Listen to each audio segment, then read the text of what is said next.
Hi there, folks. Simon here. Welcome to the 2023 Dragon Cup TAC Tournament. This is the semifinals. We've made it here. We've gotten through the quarterfinals. This is the semifinals, and we are going to watch Abyss versus Pluto. We can take a look at the bracket here and see that here in the semifinals, we've got Abyss, who made it through me. Oh man, that must have been a really challenging game for sure. Uh, Definitely top competitor. And then before that, made it through Nitzel, and then he had a bye for being ranked number 2 in the tournament ratings. And then we have PlutoTheBrave, who made it through Climace. Actually, interesting, they tied their first game, so they had a draw, which honestly, Climace could have won that one if he didn't offer the draw. It was probably guaranteed in his favor if he had just made a particular move. But no biggie. Did win in the second game, though. PlutoTheBrave did win the second one. And before that, though, I do want to point out that Climace did come out with a huge upset over Tones, which you can see here is the number 3 ranked player on the tournament ratings list. And also joining me in the commentary booth. Hi there, folks. Simon here. Yeah, Tones. Uh, yeah, Climax knocked me out of the tournament, and now I'm here in the commentary booth, which is slightly less exciting, but uh, yeah, happy to be here. That'll happen. PlutoTheBrave also did come out on top versus Evotion and Koruns. I'm not sure how to say that one. And then that's how they got here. And now we're going to see them play in the semifinals. Here's the game up. They are ready to go. They're just waiting on us. So without any further ado whatsoever, let's jump right in to this one game match, 6x6, 15 minutes on the clock, 15-second increment, 2 komi, which means 2 gets added to Black's flat count score at the end of the game, and 15 minutes gets added to their clock at turn 35. So let's jump right in.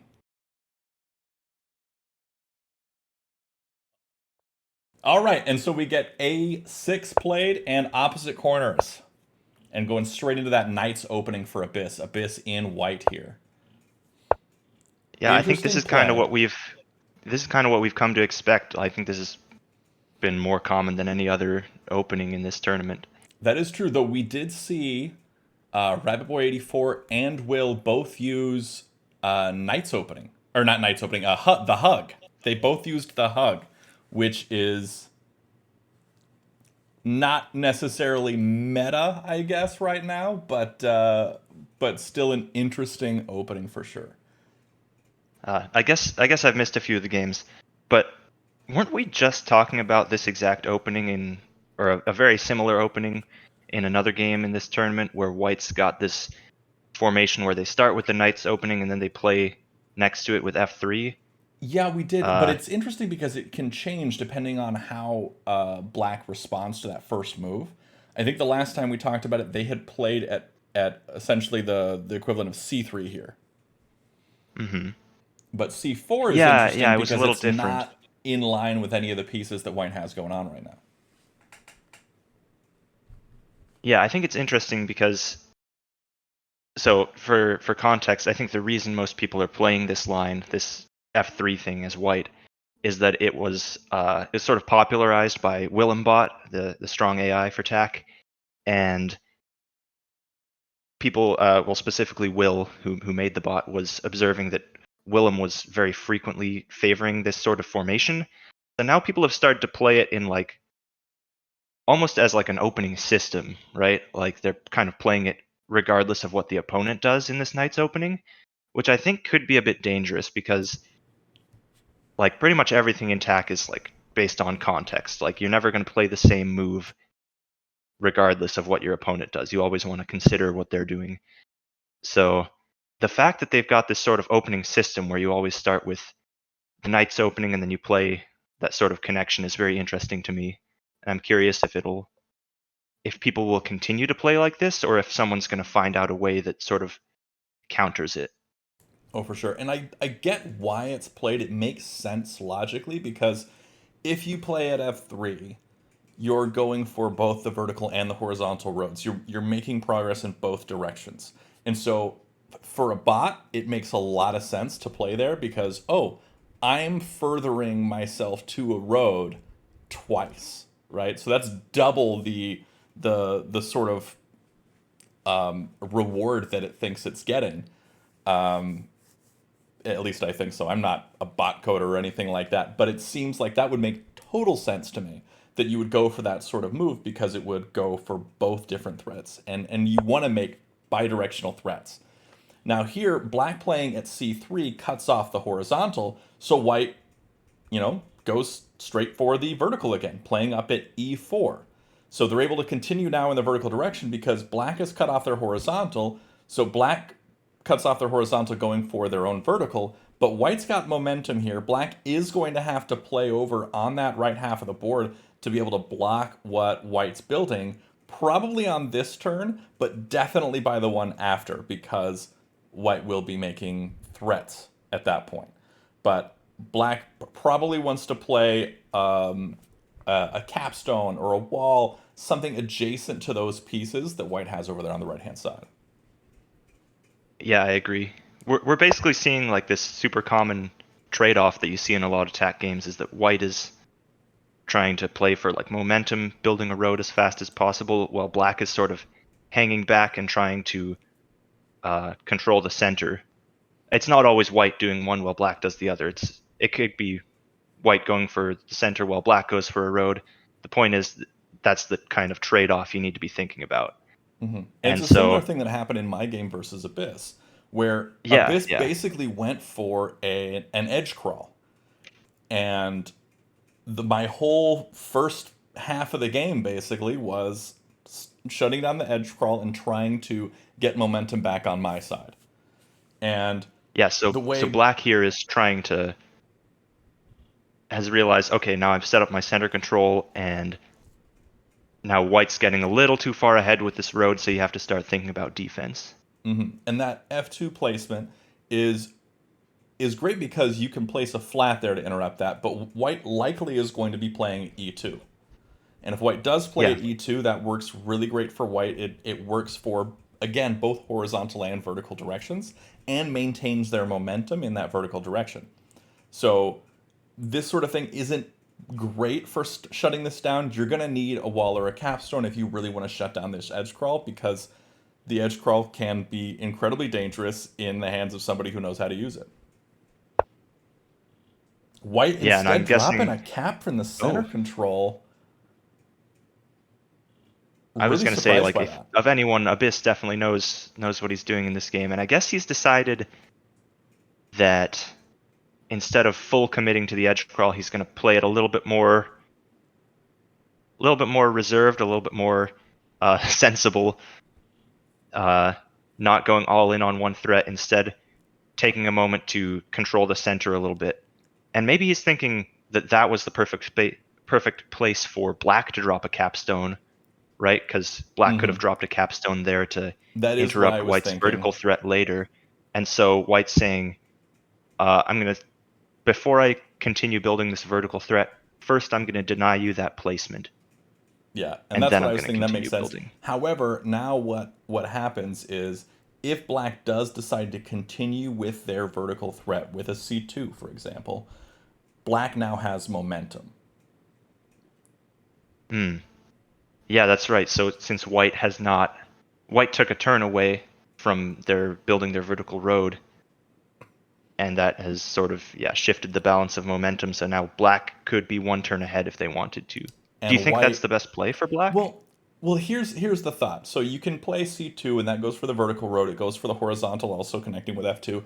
But the thought with that is, if white wants to stop that vertical, right now their move is to move that capstone left onto d4, onto c4, right? That's Yeah. their move. But white wanted to place the capstone at d4 to keep black from placing their capstone at d4. So if white moves left, now black has that opportunity to drop the capstone where they didn't want it. We Yeah, got I Alieno suppose 2 kind of saying a nice position isolating for that white as capstone. well right now. So he's chiming in saying that it looks good for white, not so great for black. I think the reason for that is black has no capstone on the board. The sheer existence of a capstone will absolutely make you think, oh, this player is ahead in a lot of cases. And so you really can't tell until both players have those capstones on the board uh, what position is looking the best. Yeah, I couldn't agree more. Like just having the capstone on the board is such a huge advantage. In fact, like I'm surprised in general that players wait so long to drop their capstone, like waiting until what is it now, move 6 or 5 for white. Mm-hmm. I've been sort of toying with the idea of just uh, always just slamming a capstone down on the first move or two and seeing how that goes, and it's surprisingly not too bad Turn 3 because you works can pretty see well how for a capstone, yeah. you get into these risky positions like as black where you really need to start thinking about dropping a capstone, but like where does black drop the capstone now? You're running out of good squares for it because all 4 of those center squares right now, like c3, c4, d3, d4, all 4 of those center squares are taken. I think So D3, when he placed a flat at D3, he should have dropped a cap there. And I say that because that yeah, capstone works for him offensively, defensively. It's center controlled. It's not going to get isolated where it is. It could be, but there's really no chance of that happening. It follows a lot of the guidelines of the capstones video in TAC University, but also just really good situational play here because it can move over to the right and cut off White's capstone from all of their pieces. And I think that's a really powerful position to be in. But right now, he's got a flat there, so he's got to keep flatting to get an opportunity to put his capstone in a good spot. And I think black might want to put their capstone at E2. I think that might be what they're going for. Now that they've got that flat at B5, I think they can afford to place their cap at E2. yeah, e2 is not a bad spot. It's kind of like placing it d3 because you're still aiming to jump up onto e3. Interesting. Instead, he goes for the capstone at e5 though, and honestly, I don't dislike that. That could be fine. Like just sort of It does the feel a capstone's lot, aiming to jump down onto e4. yeah, it does feel a lot weaker than E2 to me because it's not as offensive. Yes, you can interrupt White's line in one turn, whereas and kind of keep it interrupted. Because if you were at E2 and you brought it up to E3, White places at F4 and renews. But in this Right. case, it comes down onto E4 immediately and cuts everything off. But I did like it better at E2 because it works better offensively for Black going for that horizontal. Yeah. So right now, as you said, it's not in a too bad defensive position. The only problem is it kind of seems a little sad up there. You know, it's like just up there on e5, away from the action mostly, and that's exactly what Abyss is saying right now by placing it. What is that? b3. He's saying, okay, have fun with your capstone over there. Now I'm gonna start trouble on this other half of the board. Yeah, and he can start trouble going the vertical, going the horizontal. He can go either way here, and B3 is a good move for that. And he's able to place a move like that that doesn't work super strongly momentum wise because Black played that capstone so far up there.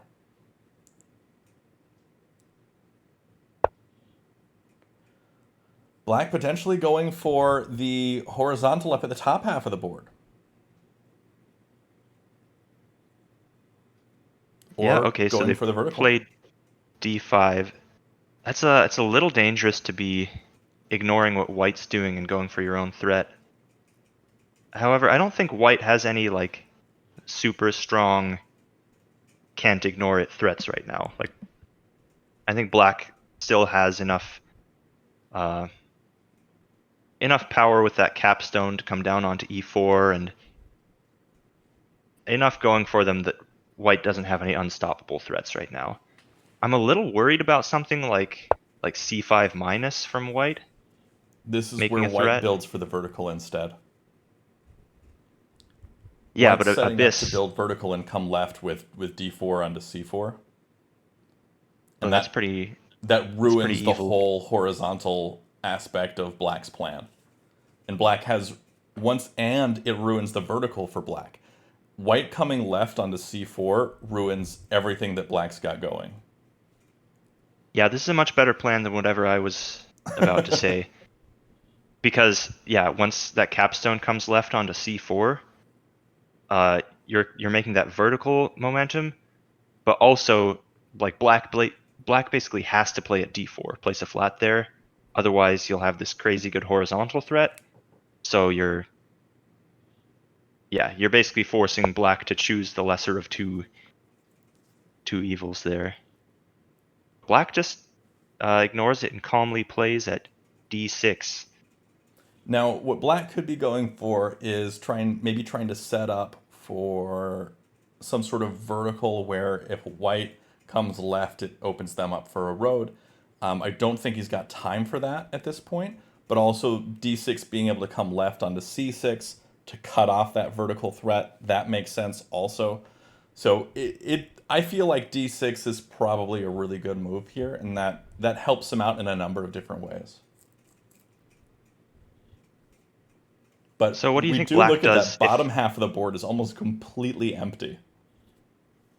yeah, I suppose it's interesting because we were saying, or at least I was saying, that Pluto the Brave placed his capstone really far away from the action. And Uh, that's where all the and action then is he's now. saying like, okay, now I want. He's bringing the he's bringing the action to the capstone instead of bringing the capstone to the action. All right, we But see yeah, attack a threat. moment ago, I was wondering like, what happens if Abyss just makes the threat right now, and we're getting to see that. Yeah, cap comes down. Okay, now White can even bring their capstone down. Maybe not immediately. Maybe place something else first. I mean, I think it's more likely Something that the like white capstone would come left. yeah. So you can place something like C2 or B2. Hmm. Yeah, maybe even just B2 right now. I like b2 a lot because it goes for that vertical.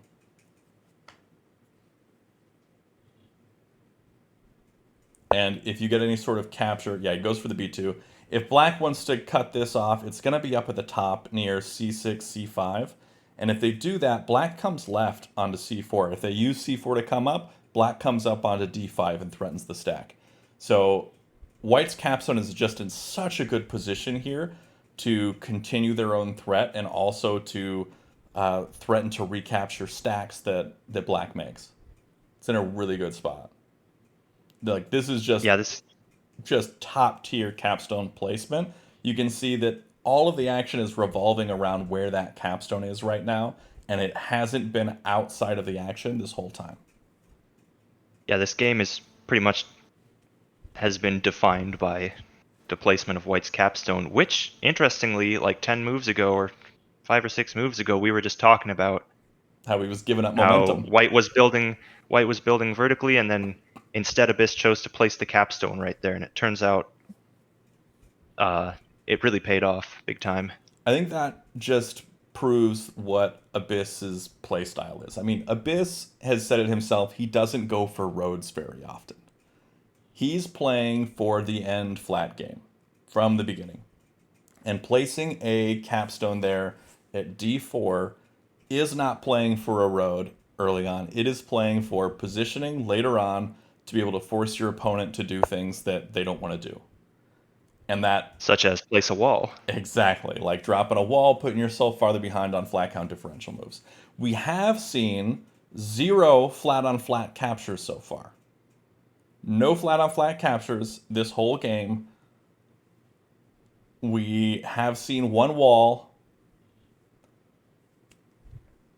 So I think it is only turn 11 though. So if you're looking for flat on flat captures, Abyss versus Pluto the Brave top level game is not the place to be looking, because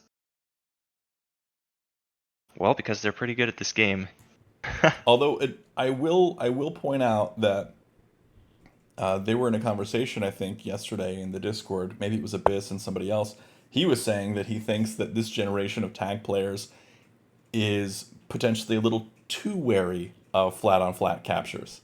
Oh, or maybe the older generation is.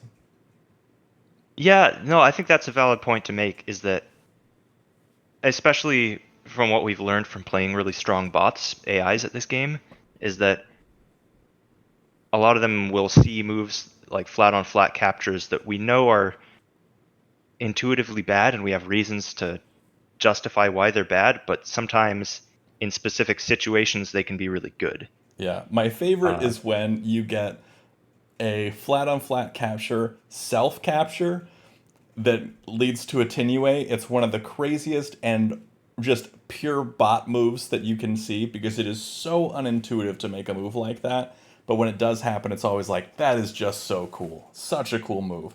I've seen it happen like 4 times total, and it's always a bot that does the move.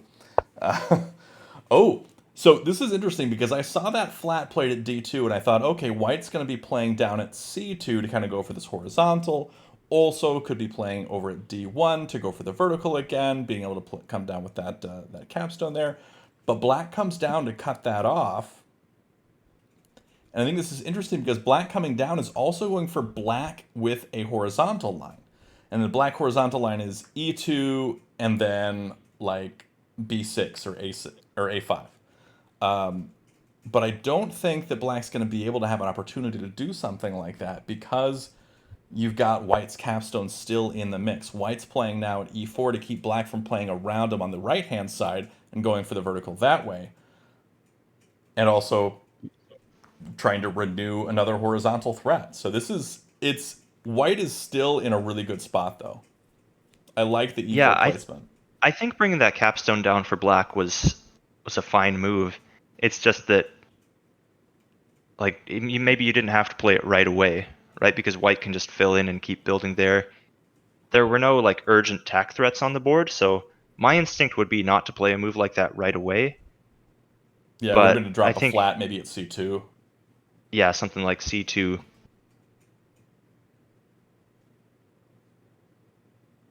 Although I don't think there's such a huge difference that it's like a bad move in any sense. Yeah, I do think that I think that black should have prioritized dropping another flat. Because you might eventually be dropping that capstone down, but you had time. You didn't have to do it yet. You could have dropped a flat down at C2, which would have solidified your position for the vertical more and also kind of cut off white's ability to go for that horizontal in the same way before dropping that capstone down. But now you kind of have to commit to what you got going. And white could drop now at F4 and renew another tack threat.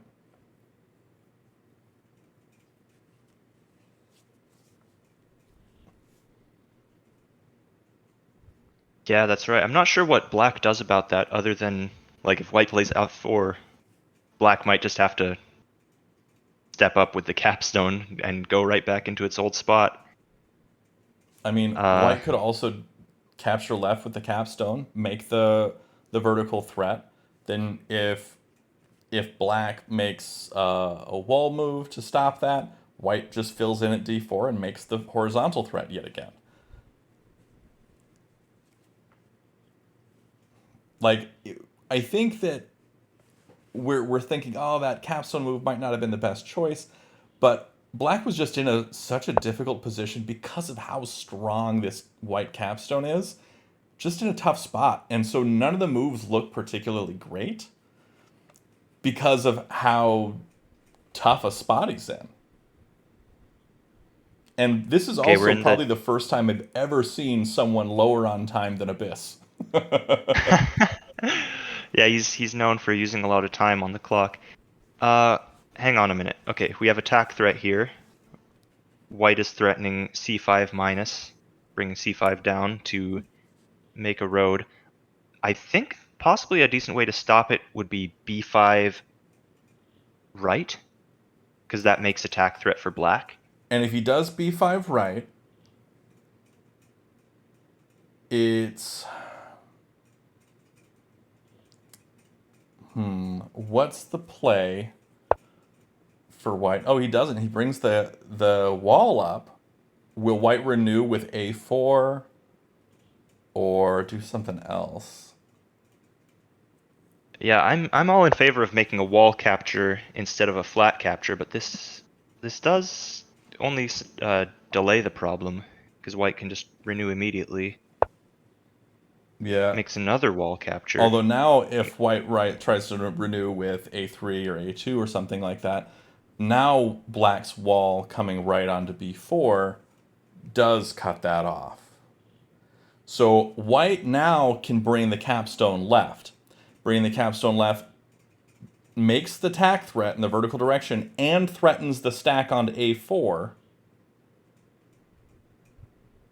And Yeah, so that's pretty strong. it requires black to deal with this vertical threat, which gives white an opportunity to do something else. And so that could be place at d4 to renew the horizontal threat.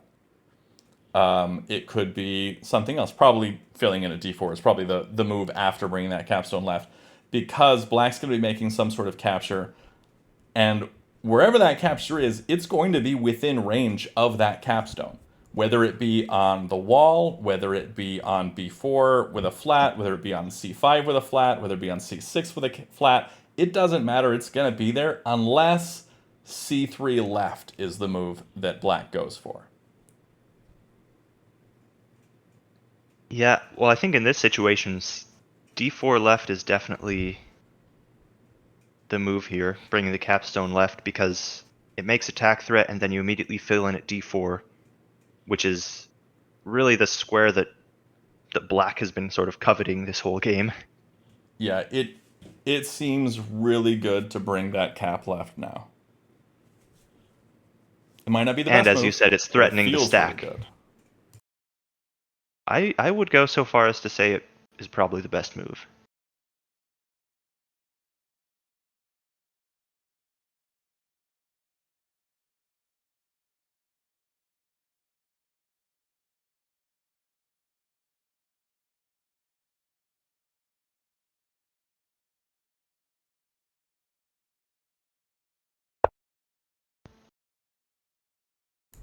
And we do All see the right, capstone move and the immediate feeling c3 left. justified. c3 left is the move here for black. 100%. He saw that. He knew that was happening. Now this is where things are getting tricky for white, because if white plays down at c3 to continue this for the vertical, black plays at d4, goes for the vertical themselves. If black plays at d4, it's not renewing a horizontal, but black can play at c3 to make their horizontal. So this c3 left move was perfect in that no matter what white does to place and to place a flat here to cut off and go for their own stuff, it is allowing black to place for their own threat. So this is a really, really good sequence here, I'd say. Like, I will still say that that capstone coming left is probably the best move, but that c3 coming left was absolutely the best move for black there. Yeah, c3 left is a pretty strong move for exactly those reasons you're talking about. And I agree with Alien in the chat that placing d4 is probably white's best response, because if you place c3, then black is getting some free tack threats. Mm-hmm. Uh, I mean, black's getting a free tack threat here now anyway, playing at c3. depends on your definition of free, because playing at c3 does allow the white capstone to come down and then jump onto b3, which is not something you want. Although, what do you think about the idea of playing at a3 for black instead? Interesting. It allows white to just drop a flat there, And then you play c2. and then white can capture left or right and make their own tack threat. Yeah, but it forces a well that would be a flat capture It concession, would which be, is yeah. And we have worth seen one of those something. already on b3. It was black making the first flat on flat capture.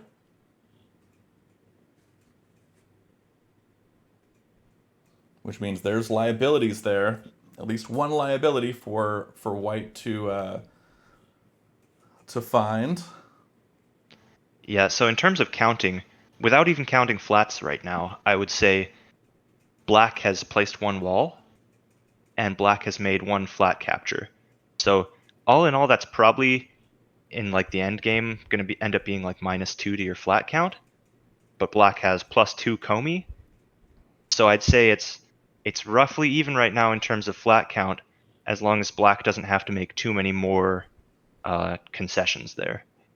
And flat count is currently even after white dropping a flat.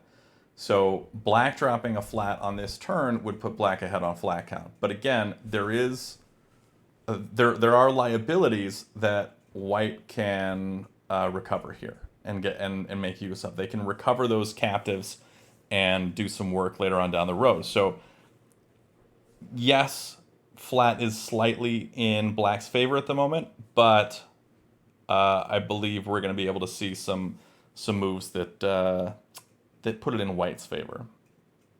Yeah, in general, I count if you have a flat on top of your opponent's flat, I would just mentally estimate that as just -1 to your flat score, as long as you're not like super close to the end game.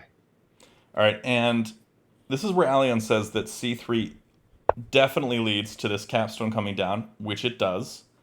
Now, does black drop a flat at c4?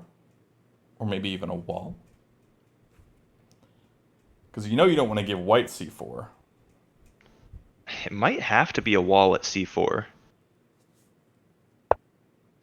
Goes for the flat. Goes for a flat instead. Okay. Because it does work towards his vertical.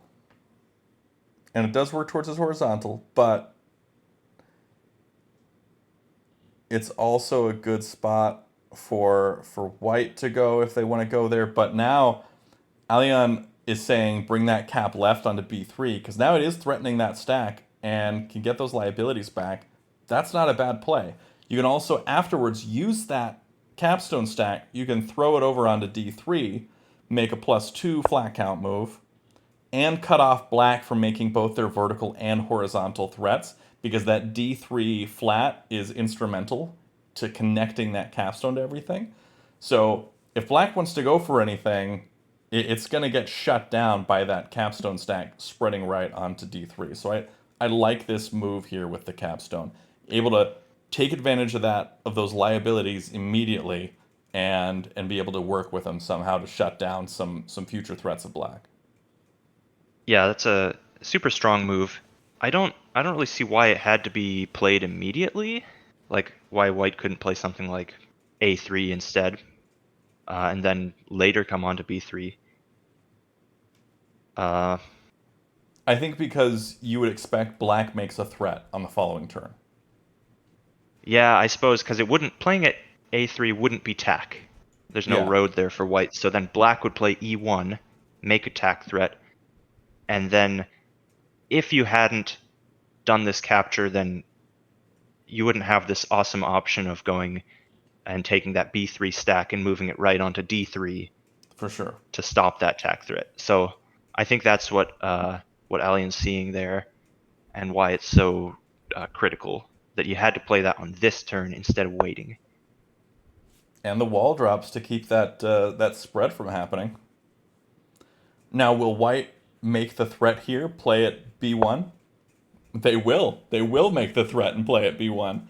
And this wall at c3 is also interesting because if if black takes a4 right to cut off white, white's free to smash that because that black stack can only spread down. It can't spread right. Spreading right would be a lot more dangerous because it could work towards vertical and horizontal threats at the same time, kind of doing some stuff and getting connected with that capstone. But spreading down isn't nearly as dangerous after white smashes it at b4. So black's definitely not going to be moving that wall onto b4 because that leads to some serious trouble for him with that smash. And yeah, it would be bad news city for sure.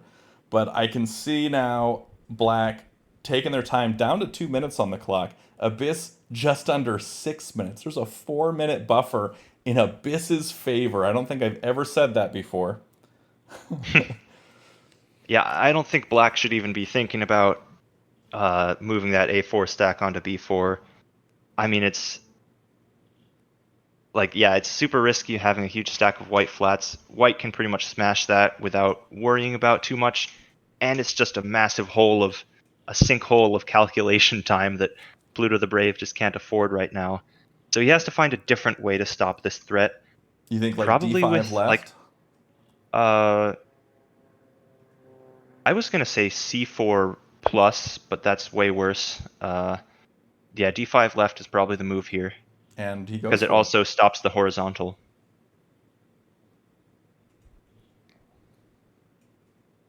And now black is starting to have some hope for making a horizontal threat Mm-hmm. because the white capstone it's a super powerful capstone, but it's kind of trapped back there behind those black walls. Yeah, and black will want to be playing at d5. So white, I could see white dropping a wall at d5 here to recover that flat at c5, or dropping a flat even. But I think a wall would be a lot stronger. There is a possibility that that stack at c5 moves up onto c6 to escape the wall, but then you got the wall just move up to d6 to threaten it again. Yeah, I think wall D5 is just a brutal move here because And it's black has definitely a placed move multiple Abyss walls. would make. Why can't white place a wall? Yeah. I Yeah, I think bet you he's thinking about it. yeah, it's probably his number one thought, and he's thinking of something like, okay, is there anything better than this? Which is great because that's definitely not something that I do. I never think, what could be better than this? I think, oh, that sounds like a good move. I'll play it. But he takes his time. He drops the flat instead, but now we see black immediately dropping a flat up at b6 now. Yeah, Interesting. he goes for the flat instead. I think that's definitely a more aggressive play, wouldn't you say? I Or would a say so. more yeah, because it's saying the wall is just like I'm gonna place this wall and get one or two flats back and then wait till the end of the game and I'll win. This placing a flat is saying like, no, I'm gonna make a road whether you like it or not. Which doesn't sound very Abyss like. So he's But it's a got to bit have something more else. risky. It's a bit more risky because now you're giving black just the hint of a chance to make a road across the horizontal here, I think this which is where is you what play at Pluto's a5 trying. if you're white. Play at a5. Yep. So a5, you have the opportunity to come up onto a6, cut that off, or you can throw up your b3 stack, spread it up onto b5, make your horizontal threat, and ruin black's horizontal threat at the same time.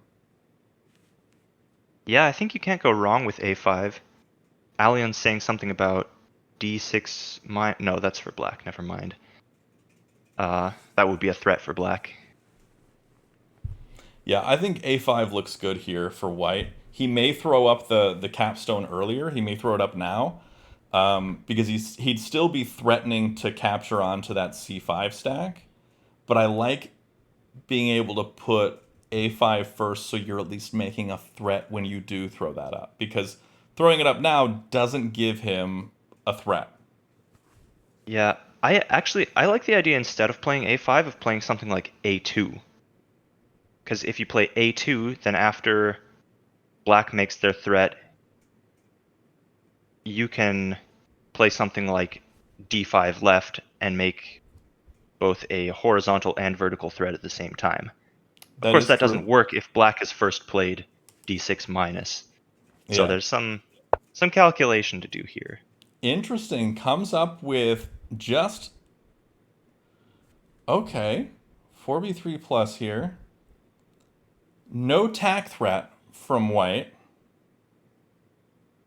Wow, also a zero flat count move. Yeah. Just Very casually unusual stepping that from capstone Abyss. up.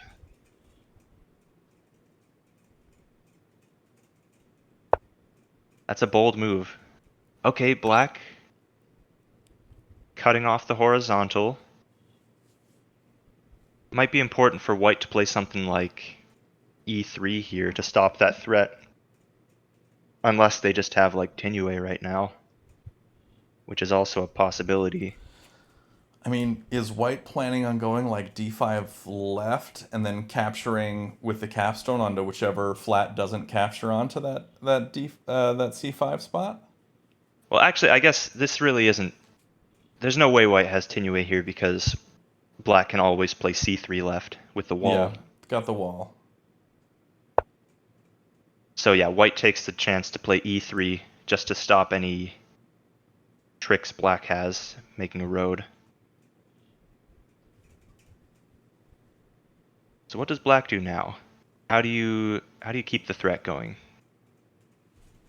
I mean, I was like, you're gonna have to move the capstone there eventually, and he's pretty low on time, so making the move you know you're gonna have to make is, as I'd say, important. And so we get white coming over, making the tag threat. And of course, black comes over to the wall. Good move. Mm-hmm. Could have also possibly gone up with the capstone, but Now does it's, white drop it at no need to c3, do that filling now. in?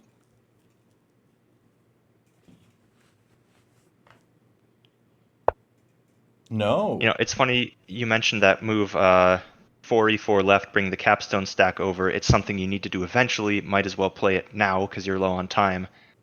In the game of Go, they call that a time suji. A tesuji is a word for a very good move or like a smart play. So a time suji is a smart play to gain time. And there you go.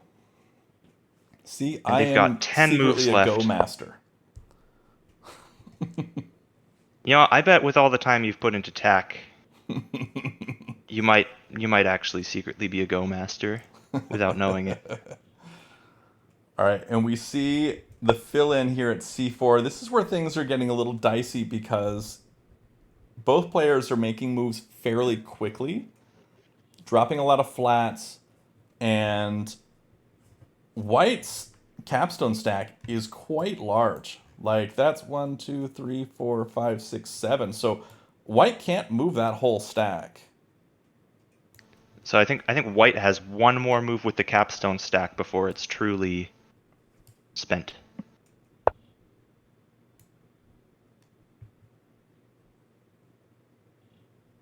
Okay, black fills in at c3. Does white play at f5 for the threat? Or even e4. Yeah, f5, e4. Because black's capstone is also pretty darn close to being equally spent. Does go for Right? Once you e4. hit that carry limit, you really can't move the capstone anymore without causing yourself a huge problems. All right, do we see a d4 fill? Okay, and now black's in the same spot. You basically have one more capstone move uh, before it's game over there. Do you think white just fills in at d4 here? I mean, that seems like the right move. If so, then black probably plays like c2, going for that vertical. Of course, then white can bring the capstone down, using their last move to make a pretty strong threat. Yep, fills in at d4. Black immediately captures right, making the tack threat here. I like this because it forces a flat-on-flat capture from white. And white has not had those before. Not in this game. White may make it That's right. up at the top, up here with c6 to the right. It's hard to see because the stacks are so big, but c6 right would cut off that vertical right away. Ah, yes, the old tactic of building a massive stack to hide your to hide the tactics from your opponent. It requires a true mastery of the game to achieve. And he does go for that. Does go for it. 5 more moves until time control. Both players sitting about a minute and a half. Yeah, Abyss is caught up, going down, going down to Pluto's time. And we see the flat placement at e6, ready to recapture onto d6. I like this play. Basically just renewing that exact same threat, except now white doesn't have that capture to shut it down. Alien's suggesting placing a wall at c4, which is, it's kind of like we talked about earlier. It's something that white can afford, and it shuts down all of black's plans, so why not play it? And it makes a great positive flag count differential move after capturing. So now black really should not be playing e6 left, because it does make attack threat, but then white stops that attack threat, and then you're just left with that stack on d6 not really doing anything. Yeah. Now, from here... Okay, and if he captures right with the wall here, black can't smash, because he'll lose. That's right, capstone on d5 is pinned.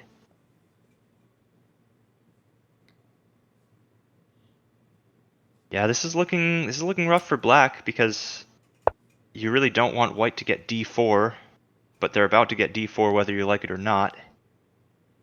I think black's last hope is pivoting to this horizontal on the bottom somehow. I think... Does white just fill in here at c4? Yeah, I'd probably fire that move off without thinking about it. Embrace the Simon energy.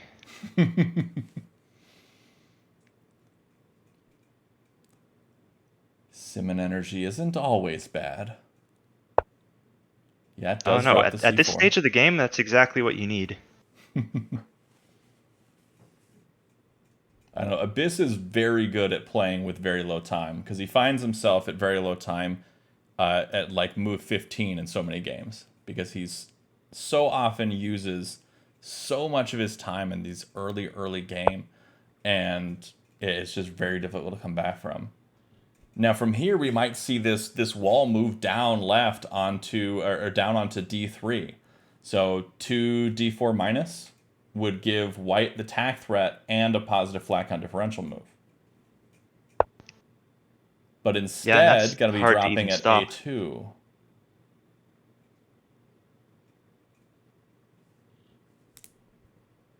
Yeah, I mean the wall move from d4 is still going to be there next turn. He's Oh, just he's just flatting out, I think. maybe working on that, but he may also be working on potentially throwing that capstone all the way down to c2 to make a connection. Yeah, that's pretty close to happening too.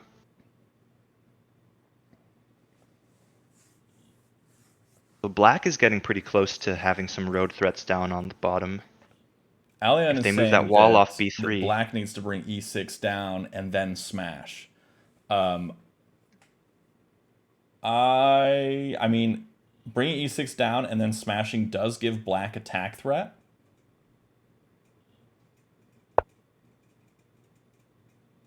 Oh, what's this?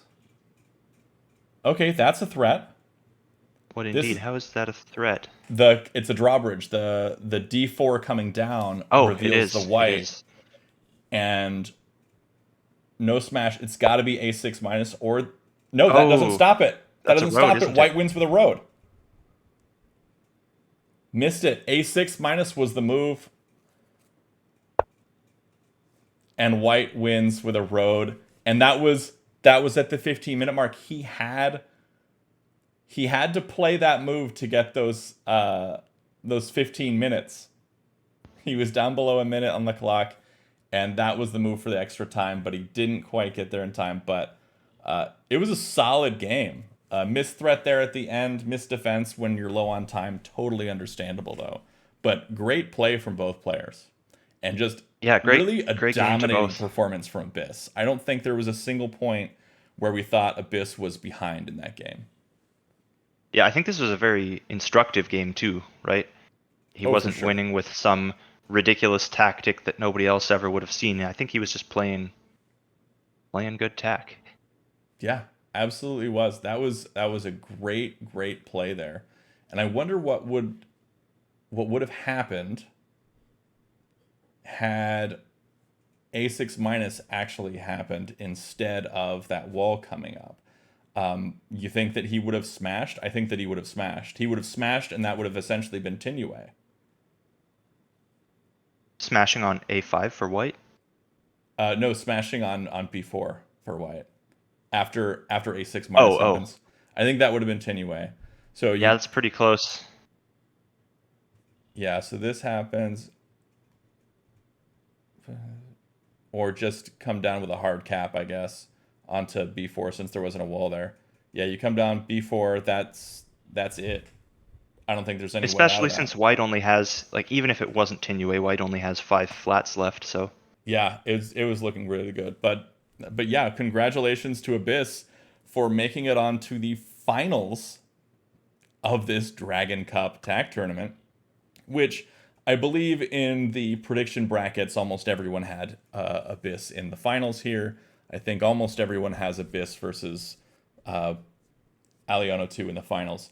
But we do still have to watch another game, the other semifinals match between Aliano 2 and Will to see who makes it there to play against Abyss. But this was a fantastic game. And again, like you said, very instructional in terms of how best to be playing these moves. And you can tell that from the very beginning here, from this placement in move 5, dropping that capstone down in that D4 position, that was such a dominant position for so much of the game. Having that capstone on D4, it was there for the longest time. It was there until, when did that finally move? When did that capstone finally move? It moved on turn 16. So it was 11 turns that it just stayed there, and the whole game revolved around trying to make something happen without that capstone ruining it. So it was really great placement and really great just control of momentum and forcing captures and doing all sorts of great things to leverage your position for later on down the road. Yeah, yeah, by the time that capstone moved, like, it was already, we were already talking about how difficult to win it would be for black. So I think Abyss is just showing why people were putting him at the top of those prediction brackets, which is not to say that PlutoTheBrave didn't play a great game too, because I think no beginner mistakes were made here. Like, this was a strong game from him too. Oh, he It's totally did. just There's a reason why came down Pluto to is ranked in the top 10. yeah, for sure. It just came down to uh, non-beginner mistakes. Absolutely. And time. Time control was another thing that Oh, I and think time, of forced him course. to make a move where he missed the threat there at the end. But that was a lot of fun. Thanks for joining me in the booth here, Tones. Yeah, always happy to. Always fun. And always looking for an excuse to talk about tech. Yeah, I know, right? It's great stuff. But that is all for today. Thanks for watching. Be sure to check out the description below for all things TAC, especially the TAC Discord server, which is where you can find all sorts of TAC resources like strategy guides and people to play with, whether that be right here on playtac.com or asynchronously through the Discord server itself. You can play with just one move a day if you want to. You can find all sorts of people on there, all sorts of resources. So be sure to check that out. And until next time, have a great day and happy tacking.